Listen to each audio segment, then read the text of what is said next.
Bienvenue dans ce débat du 12-15. Aujourd'hui, nous allons parler santé. La Caisse nationale d'assurance maladie et de garantie sociale, la CNAMJS, a récemment été sous le feu des projecteurs. Et pour cause, la cessation des prestations auprès des pharmacies, mais aussi dans une certaine mesure auprès des laboratoires dans le pays. Et nous voulons aujourd'hui aborder certains questionnements sur la répartition, sur les quotes-parts et sur comment est-ce que la CNAMJS fonctionne et quel impact ça peut avoir sur non seulement le corps médical, mais aussi sur les Gabonais, qui sont bien sûr la raison de l'existence même de ces différentes structures. Et donc, pour en parler, je reçois aujourd'hui sur ce plateau le professeur Jean-François Meillet, qui, lui, est directeur du CHU Mère-Enfant, Fondation Jeanne Bory. Bonjour. Bonjour. Et avec lui, je reçois M. Alphonse Assoum, donc directeur des prestations sanitaires et sociales par intérim au sein de la CNAMJS. Bonjour. Bonjour, monsieur. On va commencer avec vous, M. Assoum. Donc, est-ce que vous pouvez nous présenter de façon lapidaire ou de façon globale comment est-ce que la Caisse fonctionne, avant d'en arriver, bien sûr, à ce qui nous réunit, c'est-à-dire la raison pour laquelle il y a eu cette grève. Et voilà. Merci, monsieur le présentateur. Comme vous le disiez, je suis Alphonse Assoum, directeur des prestations sanitaires et sociales par intérim au sein de la CNAMJS.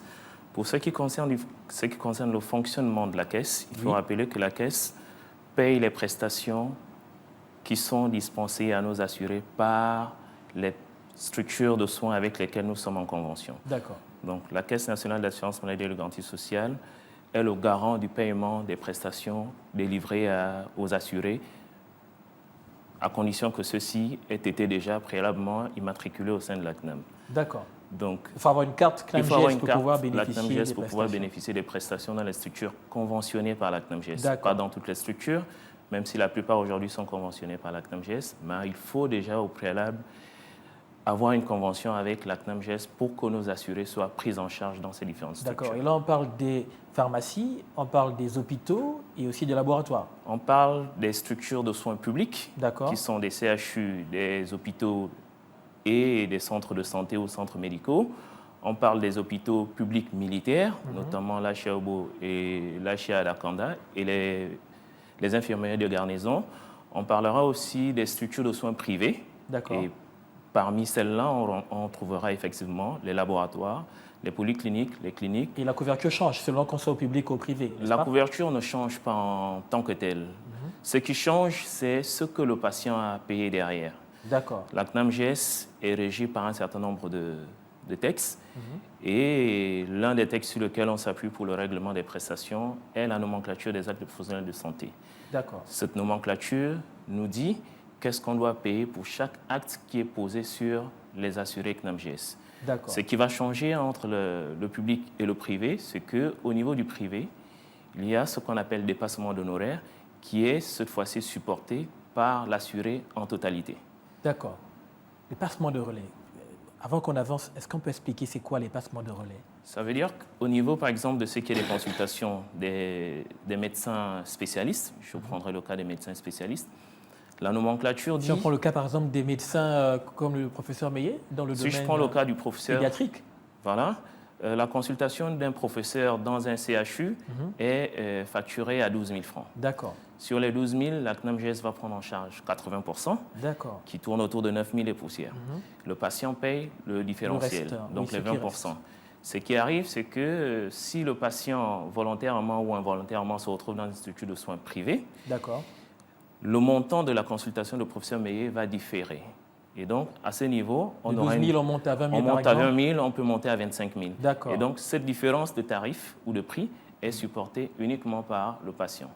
On va avoir cette organisation, que ce soit pour les consultations, que ce soit pour les hospitalisations, parce que dans la nomenclature, on a un plafond de prise en charge concernant les journées d'hospitalisation. D'accord. Et qui va différer, qui sera différent d'une structure publique à une structure privée. D'accord. Professeur Meillet, vous n'êtes pas à la CNAMJS, vous êtes directeur d'une des structures qui est en convention, comme tout à l'heure M. Assoum le disait, avec la CNAMJS. Mais ce qui se passe actuellement, au niveau de la structure avec tout ce qu'on a entendu récemment. Comment est-ce que ça peut impacter votre activité quotidienne? Alors, il faut dire que merci beaucoup d'abord de nous avoir invités sur ce plateau pour des problématiques qui concernent la CNAMGS. Et comme vous l'avez dit, nous sommes indirectement impactés. Mais ce qui se passe actuellement, je peux vous dire que nous sommes impactés de façon indirecte. D'accord. Pas du plan financier, simplement parce que nous sommes malheureux de constater que la CNAMGS refuse de prendre en charge les médicaments et les consommables prescrits dans les hôpitaux. D'accord. Ce qui fait que les malades qui viennent nous voir, nous sommes tenus malheureusement de faire une ordonnance. Si on leur sert des médicaments à l'hôpital, ces médicaments seront payés plein pot. Et donc les malades préfèrent aller les acheter en pharmacie privée. Donc vous comprenez que si ce qui s'est passé, que les pharmacies ne servent plus les malades, et s'ils vont à la pharmacie privée, soit ils payent leurs médicaments en totalité, soit ils ne les ont pas, et nous, ça retarde les soins. Pour que l'on comprenne bien, ça signifie que lorsque vous faites une facture au niveau de votre hôpital, les médicaments, si on les met dans la facture, ils ne sont pas pris en charge par la CNAMGS. Ils ne sont pas pris en charge par la CNAMGS, oui. Ils doivent être pris en charge par le patient. Et donc, il faut forcément donc faire une autre, on va dire, un document CNAMGS pour qu'il aille à l'extérieur ensuite, prendre les médicaments et revenir. Il faut faire une ordonnance pour acheter les médicaments. Nous, à Jeanne et Bory, on demande aux patients, est-ce que vous voulez, si vous voulez qu'on aille vite, on vous sert à la pharmacie de Jeanne et Bory, mais ça va impacter votre facture. Sinon, vous allez à la pharmacie la plus proche chercher les médicaments. La plupart des gens préfèrent aller dans les pharmacies à l'extérieur. Et ça retarde la prise en charge. Donc voilà l'impact de cette situation, le retard de prise en charge. Je voudrais profiter de cette occasion parce que je sais que Jeanne et Bory est toujours à la une pour ces problématiques. Nous avons estimé que Jeanne et Bory était une structure d'urgence. Et que nous devions avoir des médicaments en permanence et les servir aux malades. Et malheureusement, lorsqu'on sert ces médicaments aux malades, ça gonfle un tout petit peu la facture. Et c'est pour ça que vous apprenez souvent parfois des problèmes. Jeanne et Bory, c'est une clinique, ça coûte cher parce que nous comptabilisons ça dans la facture. Or, si la CNAMGS rémunérait les médicaments à l'hôpital, nous n'aurons pas ce problème et je pense qu'on pourra faire. Monsieur Assoumdong, c'est quand même étonnant que la CNAMGS demande ces acrobaties à des structures d'urgence comme un endroit où les femmes accouchent. Elles ont besoin des médicaments à l'instant et il faut donc sortir de l'hôpital pour aller prendre des médicaments à l'extérieur parce qu'il n'y a pas un autre niveau peut-être de convention entre vous et les hôpitaux pour pouvoir prendre en charge les médicaments de l'intérieur. Pourquoi cela? Comme je le disais tantôt, la CNAMGS est régie par un ensemble de textes. Et je vous prenais l'exemple tout à l'heure de la nomenclature des actes professionnels de santé. Dans ce document, il est précisé que la journée d'hospitalisation inclut la délivrance du médicament. C'est sur cette base que nous sommes partis dans les conventions que nous avons signées avec les professionnels de santé depuis 2009. Et malheureusement, effectivement, comme le soulignait le professeur, il est arrivé que les structures de soins n'aient pas de médicaments au sein de leur hôpital. Parce que quand le document en question, donc ce document que nous appelons nomenclature, sur lequel la convention de partenariat entre la CNAMGS et les structures de soins fonctionnent, c'est un document qui est édicté par le ministère de la Santé publique. Depuis 2009, vous dites? Depuis 2000, la dernière version date de 2010. 2010, d'accord. Voilà. Et donc, quand on signe les conventions avec les structures, on se base sur ce document. Et ce document, il dit la journée d'hospitalisation inclut la dispensation du médicament. Mais lorsque des femmes se plaignent sur les réseaux sociaux, lorsque des gens viennent et cognent à la porte du professeur Meillet parce qu'il n'a peut-être pas fait ce que les gens s'attendent, c'est-à-dire prendre les médicaments de l'intérieur et les associer justement à la CNAMGS, on tire sur les médecins. Or, il semble que c'est à votre niveau que l'effort pourrait se faire par rapport à la prise en charge. C'est un ensemble de réformes, je pense, qu'il conviendrait éventuellement de regarder ensemble, de mettre sur la table. Et comme on l'avait déjà pensé un moment, je pense qu'il y a à peu près 4 à 5 ans, on avait initié avec le ministère de la Santé la révision de la nomenclature des actes professionnels de santé, qui malheureusement n'est pas arrivée à son terme.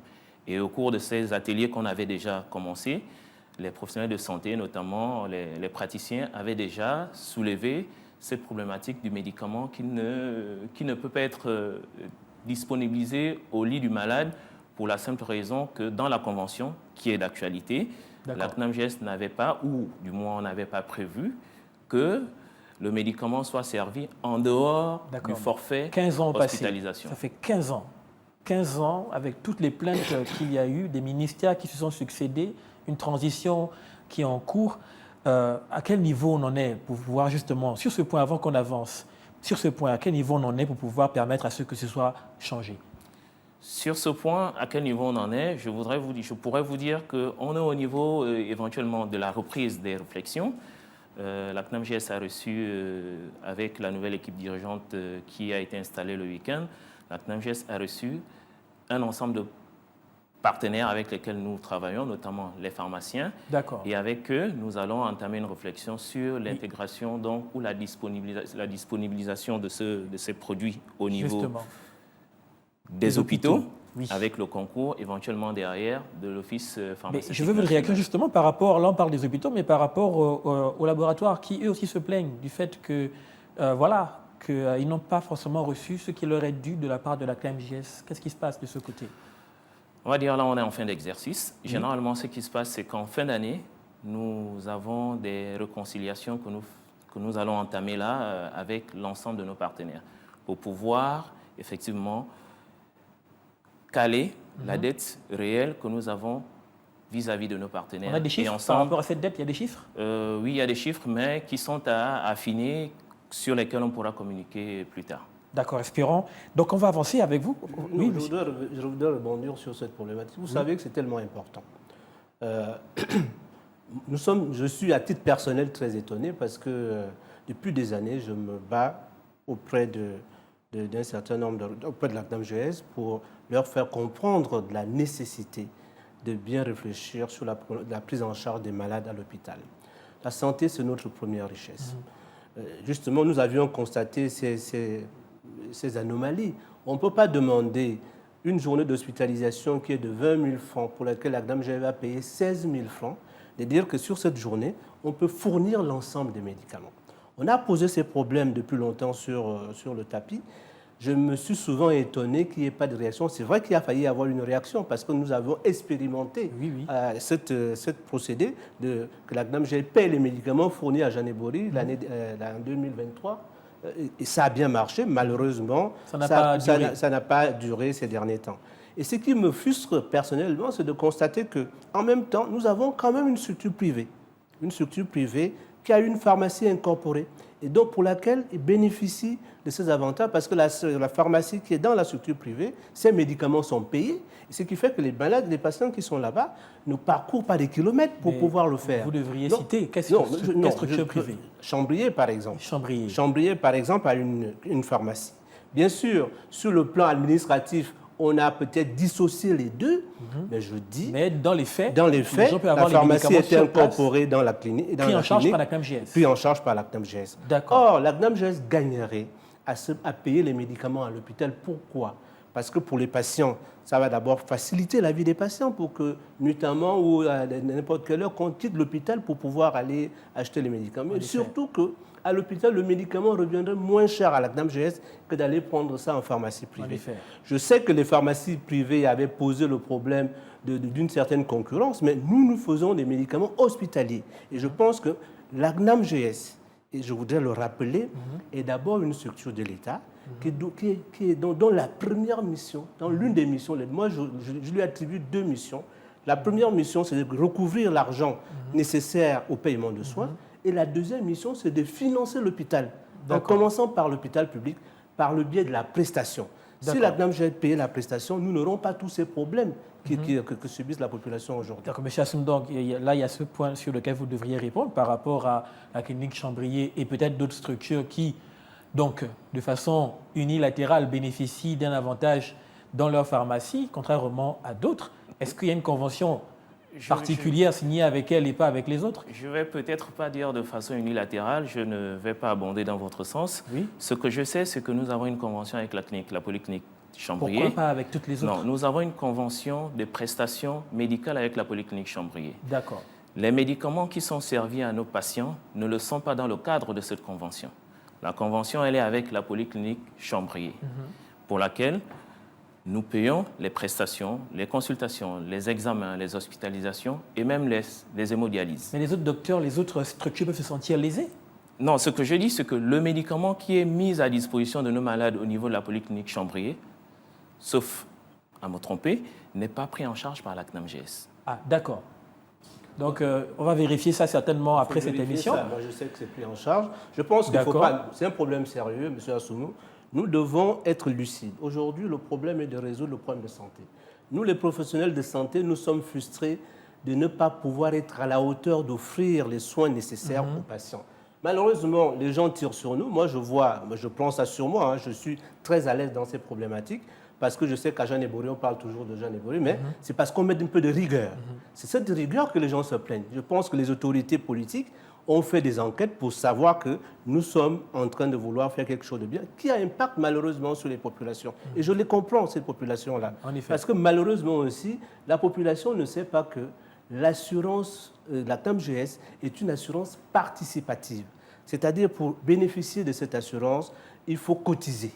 Et les personnes qui ne peuvent pas cotiser, qu'on appelle les économiquement faibles, l'État cotise pour eux. Et deuxièmement, pour bénéficier de la prestation, il faut payer le ticket modérateur. Mais malheureusement, nous avons 75% des personnes que nous avons dans nos hôpitaux sont assurées à la CNAMGS et parmi eux, 70% sont des économiquement faibles. Et ils ne veulent jamais payer le ticket modérateur et ça cause tous ces problèmes. D'accord. On va avancer sur ce point. Je viens d'avoir à l'esprit le fait que la clinique Chambrier a certainement donc un lien avec l'ancienne directrice de la CNAMGS. Non, pas du tout. Ça date depuis des années. La convention, elle est signée depuis... Ça date depuis des années. Depuis très longtemps. Ça n'a rien à voir avec ça. D'accord. Espérons qu'il ne s'agit pas de cela. Transparence dans la gestion, c'est ça que l'on veut maintenant dans le pays. C'est vérifiable. Nous avons des conventions avec une panoplie de structures privées sur le territoire. D'accord. Et tout comme la polyclinique Chambrier, la convention a été signée autour de 2010-2011. Et vous garantissez qu'il n'y a aucune différence entre elle et toutes les autres structures? Il n'y a aucune différence dans la prise en charge de nos patients dans toutes ces structures avec lesquelles nous sommes. Je veux quand même préciser mon idée. C'est pour ça que j'ai dit, il ne faut pas qu'elle soit une confusion. Il y a eu, selon nous, on regarde à distance, on ne sait pas ce qui s'est passé, mais il va de soi que, je parle de la proximité, parce que la clinique, la pharmacie est incorporée presque dans la clinique. Il peut y avoir deux entités juridiques, mais pour nous, pour le patient, c'est aussi facile. Il est dans l'hôpital, il n'a pas à se déplacer. Nous avons sollicité, puisque j'ai discuté de ces problèmes, nous avons voulu avoir ce modèle. Malheureusement, on n'a pas eu dessus. C'est pour ça que, dans l'insistance, on a pu avoir la possibilité d'expérimenter ce modèle au niveau des hôpitaux, parce que nous avons des pharmacies hospitalières qui peuvent également jouer ce rôle. C'est ce qu'on demande. On ne veut pas qu'on enlève à cette structure ce qu'elle bénéficie déjà. Si on veut qu'on généralise, uniformiser le modèle, ce serait excellent. On parle des quotes-parts. Les quotes-parts, vous pourrez peut-être nous éclairer là-dessus, mais lorsque les cotisants, lorsque les personnes qui cotisent, donc les privés, fonctions publiques et toutes les personnes qui permettent à la caisse de pouvoir amasser l'argent qui va remettre ensuite aux médecins, aux laboratoires et toutes ces choses-là, quel est le système de paiement? Parce que si on arrive à une grève qu'on a évitée au niveau des pharmaciens et qui peut se retrouver chez des médecins ou chez d'autres personnes toujours dans le corps médical, comment se passe la répartition? Comment est-ce qu'on reverse cet argent au personnel médical? Ce qu'il faut retenir, c'est que la CNAMGS est une caisse. On collecte d'une part et on dépense d'autre part. D'accord. On ne peut payer que si on a de la ressource. Et nous avons plusieurs canaux qui nous permettent de collecter de notre ressource. Pour ce qui est du fonds 1, par exemple, c'est nous-mêmes qui allons faire le recouvrement. Le fonds des salariés du secteur privé. D'accord. Donc il y a combien de fonds en tout? Il y a 3 fonds. Le fonds 1 des salariés du secteur privé, le fonds 2 du secteur public et le fonds 3 dit des Gabonais économiquement faibles. Et donc sur le fonds 1, nous-mêmes, nous allons recouvrer ce qui nous est dû par les entreprises, par salariale, par patronale. Sur le fonds 2, l'État a à charge de nous reverser la part salariale et la part patronale en tant qu'État employeur. Et sur le fonds 3, qui est le fonds des Gabonais économiquement faibles, l'État a à charge de nous reverser toutes les contributions qui permettent à la CNAMGS de prendre en charge cette catégorie de personnes. Quand on arrive à la grève, c'est quoi? Est-ce que les gens n'ont pas reversé ou alors c'est que l'argent de la caisse n'existe pas? Quand on arrive à la grève, c'est que soit les prestations qui sont servies à nos assurés, le coût des prestations servies à nos assurés est au-dessus de ce que nous avons pu collecter sur l'année. D'accord, donc il y a plus de dépenses que d'entrées. À ce moment, on n'est pas en mesure de payer la totalité des prestations qui sont servies à nos assurés. Est-ce que c'est possible, ça? C'est possible. C'est possible. C'est possible. Donc, dans les chiffres, il est possible que l'on ait, par exemple, fait rentrer 10 ou 20 milliards, on va dire, sur l'année. Je ne connais pas bien les chiffres, vous connaissez les chiffres mieux que moi. 10 ou 20 milliards, et que dans la même période, on ait dépensé plus. Oui, c'est possible. Comment cela? Vous pouvez peut-être aider. Non, pas dépenser plus. Que les patients aient reçu des prestations d'un montant supérieur à ce que nous avons encaissé en recouvrement. Donc, ce qu'il faut comprendre, c'est que les prestations de la CNAMGS sont payées sur le service fait. Que ce soit les structures publiques ou les structures privées, assurent les soins, assurent la dispensation des médicaments, assurent l'analyse des examens. Et après cela, ils vont maintenant soumettre à la CNAMGS la facture correspondant à ces prestations. Et si la CNAMGS dispose des moyens, je pense, c'est en ce moment qu'il paye. Il paye toujours après vérification de la facturation, si les choses sont aux normes. Ça prend du temps, énormément. Ça prend du temps, c'est pour ça qu'il y a beaucoup de retard. Et nous, l'impact de cela, c'est que nous avons dispensé les soins, nous avons parfois donné des choses et nous n'avons pas reçu de l'argent pour parce qu'il n'y avait pas assez dans la caisse. Parce que la soit il n'y avait pas assez, soit on est dans la procédure de vérification, de contrôle de l'effectivité des prestations qui sont soumises au règlement. On arrive au terme, il reste 4 minutes. Qu'est-ce qu'il faut améliorer donc? Comment est-ce qu'on peut améliorer le fait qu'il n'y ait plus ce déficit? Vous avez abordé le problème des quotes-parts. Il ne faut pas faire de la confusion. La CNAMGS n'a rien à voir avec les quotes-parts. Les quotes-parts sont dans les hôpitaux publics spécifiquement la ristourne qui est donnée au personnel parmi les prestations qu'ils ont fournies. Donc ça n'a rien à voir. Nous présentons... Dans votre cas, par exemple, vos médecins, pas seulement les médecins, l'ensemble du personnel. Nous avons, selon un arrêté qui a été signé en 2011, nous avons un pourcentage que nous prenons lorsque nous recevons, ce n'est pas seulement les prestations faites à la CNAMGS, même le ticket modérateur, c'est-à-dire ce que nous prenons en numéraire, tout ce que nous faisons nous-mêmes comme effort, exclut l'argent du budget de l'État. Il y a un pourcentage à reverser sur l'ensemble du personnel. Donc c'est régi par un texte administratif et donc c'est tout à fait légal et je pense qu'il ne faut pas qu'il y ait des confusions là-dessus. D'accord. Mais cher Soumdom, comment on peut améliorer ça? Comment est-ce qu'on peut arriver justement au fait qu'on n'ait plus de décalage, on va dire, que ce soit le paiement, que ce soit... Parce qu'on parle, là on est réunis aujourd'hui parce qu'il y a des gens qui considèrent ne pas avoir été payés. Donc comment est-ce qu'on peut améliorer cela? Je pense qu'avec les orientations que nous avons reçues de la nouvelle équipe dirigeante, la CNAMGS devrait s'atteler à recouvrer davantage les sommes qui lui sont dues par les entreprises, par l'État. Est-ce qu'il y a des mauvais payeurs? Et de l'autre côté, à payer au juste prix les prestations qui sont fournies à nos assurés. L'État est mauvais payeur. C'est l'État qui est le premier mauvais payeur. D'accord, parce qu'en termes de pourcentage, c'est l'État certainement qui vous donne le plus. En termes de pourcentage, on devrait pouvoir recevoir de la part de l'État des sommes assez considérables comparativement à celles qu'on reçoit des structures de soutien, 50%, qu'on reçoit des entreprises privées. Vous n'avez pas de chiffres exactement, non, je ne les ai pas. D'accord, mais donc on sait que si l'État prend du temps à payer, ça impacte forcément sur le fonctionnement. Inévitablement. D'accord, donc on comprend que vous devez, pour améliorer vos services, que l'État aussi puisse améliorer de son côté sa part, on va dire, dans le paiement. D'accord. Professeur Meillet, on va aborder rapidement l'aspect des médecins, parce qu'on a vu les pharmaciens qui sont rentrés dans un mouvement, on a vu les biologistes à travers les laboratoires. De votre côté, comment est-ce qu'avec la CNAMGS, les choses évoluent? Tout va bien? Est-ce que... Non, tout va bien, tout ne va pas bien. La plupart des structures ne sont pas payées puisque la CNAMGS a des difficultés, parce qu'ils ne reçoivent pas l'argent qu'ils doivent recevoir. Nous sommes les hôpitaux publics. Il va de soi que nous avons discuté dans la plupart des hôpitaux. Il y a eu une discussion avec les organismes syndicaux pour qu'ils comprennent qu'on paye lorsque la CNAMGS va payer. Bon, chez nous, c'est particulier à Jeanne et Bory. Nous, on ne paye pas en fonction du moment où on reçoit de l'argent. Nous avons depuis toujours, depuis qu'on a ouvert, on paye les prestations qui sont faites, qu'on nous ait payé ou pas. La seule chose, c'est que nous arrivons à faire en sorte de payer d'abord. Et lorsqu'on est payé, on ne paye plus, on ne verse plus au personnel leur quote-part. Ça nous permet de fonctionner ici. Mais pour l'instant, il n'y a pas de... Je ne suis pas syndicaliste, je n'ai pas d'informations particulières. Et il serait malvenu actuellement que, connaissant les difficultés qu'a la CNAMGS... Et sachant que le président a déjà reçu les différents acteurs... Voilà. Je pense qu'au niveau du secteur public, je ne pense pas qu'il y ait des mouvements de cette nature. Merci à vous d'avoir été sur ce plateau afin afin de répondre à cette problématique dans le domaine de la santé. Je rappelle que vous êtes monsieur Alphonse Assomndong. Vous êtes donc directeur, je ne vais pas me tromper, je vais essayer de bien dire votre titre, directeur des prestations sanitaires et sociales par intérim au sein de la CNAMJS. Et vous êtes bien sûr le professeur Jean-François Meillet, directeur du CHU Mère Enfant Fondation Jeanne Bory. Merci à vous deux d'avoir été avec moi sur ce plateau. Merci. C'est nous qui vous remercions. Comme vous savez, je le dis souvent, le débat continue chez vous. Restez connectés sur Gabon 24. À très bientôt. Au revoir.